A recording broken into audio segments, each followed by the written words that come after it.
ആലപ്പുഴ ആദിക്കാട്ടുകുളങ്ങരയിൽ 4ാം ക്ലാസ്സുകാരിയെ പിതാവും രണ്ടാനമ്മയും ചേർന്ന് ക്രൂരമായി മർദ്ദിച്ചുവെന്ന് വെളിപ്പെടുത്തൽ. കുട്ടിയുടെ മുഖത്തും കാലിലും മർദ്ദനമേറ്റതിന്റെ പാടുകളുണ്ട്. ആദിക്കാട്ടുകുളങ്ങര കഞ്ചുകോട് പൂവണ്ണം തടത്തിൽ അൻസറും രണ്ടാം ഭാര്യയും ചേർന്നാണ് വിദ്യാർത്ഥിനിയെ ക്രൂരമായി മർദ്ദിച്ചത്. സംഭവത്തിൽ നൂറനാട് പോലീസ് കേസെടുത്തു. സ്കൂളിലെത്തിയ കുട്ടിയുടെ മുഖത്തും ശരീരത്തിലും ചുവന്ന പാടുകൾ ശ്രദ്ധയിൽപ്പെട്ടതിന് പിന്നാലെ അധ്യാപകർ കാര്യം തിരക്കിയപ്പോഴാണ് കുട്ടി സംഭവം തുറന്നു പറഞ്ഞത്. തന്നെ രണ്ടാനമ്മയും പിതാവും ചേർന്ന് മർദ്ദിക്കാറുള്ളതായി കുട്ടി അധ്യാപകരോട് പറഞ്ഞു.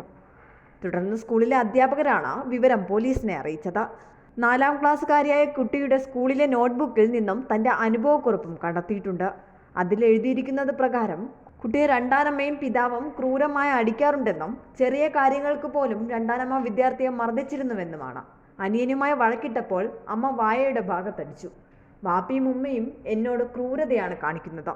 വീട് വെച്ചിട്ട് 2 മാസം മാത്രമേ ആയുള്ളൂ. അപ്പോഴേക്കും എന്നെ പേടിപ്പിക്കുകയും വിരട്ടുകയുമാണ് എന്നെല്ലാമാണ് കുട്ടി എഴുതിയിരിക്കുന്നത്.